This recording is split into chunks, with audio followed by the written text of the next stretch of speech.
It's been over 6 years since Breath of the Wild came out, and yet, in my opinion, it's still the best modern open world game. No question. It's also one of the best video games ever made. In comparison to similar games, Breath of the Wild's brilliance lies in its consistent simplicity, which can be seen in every aspect of the game. For example, many modern games try to look as realistic as they can, but even coming close to reality is impossible, at least for now. As a result, those games end up looking terrible and lose immersion instead of gaining it. It's a much better idea to go with a more stylized art direction, like the cell shading in Breath of the Wild. There's so much color and personality in every corner of the map, and all of it is enhanced by simple and effective graphical choices. Ancient technology is defined by bright oranges and blues, which contrast the vibrant greens of the wild.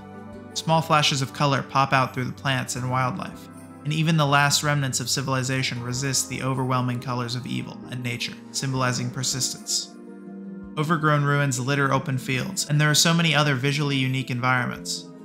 Simplicity is key with gameplay as well. Every mechanic and feature is demonstrated carefully in a contained environment before releasing the player to use those tools however they want. Every item only has the details that it needs. There's no complicated stats or useless descriptions. Enemies and bosses choreograph their attacks clearly and behave consistently, using the environment around them. The combat system is reliable and intuitive, and not cluttered with unnecessary mechanics. Basically, all information is delivered carefully and effectively, so that the player is free to approach any scenario in different ways. Navigation is a breeze, and the map, like everything else, only says what it needs to, leaving the world as it is. Games of this size are often kind of empty, but Breath of the Wild is anything but. Being able to climb and glide from the beginning delivers the freedom every open world game hopes for. Lastly, the soundtrack is beautiful and simplistic. It does so much with so little. Instead of dominating the game and telling the player what to do or how to feel, it just hums in the background, setting the mood for a lonely world forgotten by time. It actually reminds me of the ambient nature of Studio Ghibli's soundtracks, which is the greatest compliment I could possibly give. There's also influence from Ghibli in the story as well, especially in Tears of the Kingdom, but that's not important. How perfectly this soundtrack fits the mood of Breath of the Wild cannot be described. Listen to this.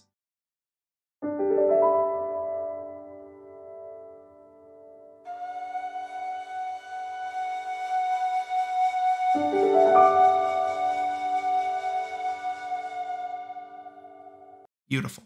There are some common complaints, however. Some people think that weapons breaking is a bad feature. And I would like to say, in the nicest way possible, those people are fucking stupid.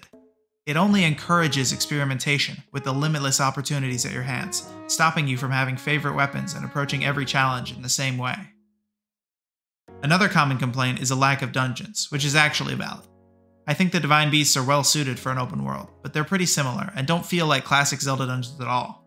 Like many things, we'll just have to see how this changes in Tears of the Kingdom, but I don't think this problem is as bad as people make it out to be.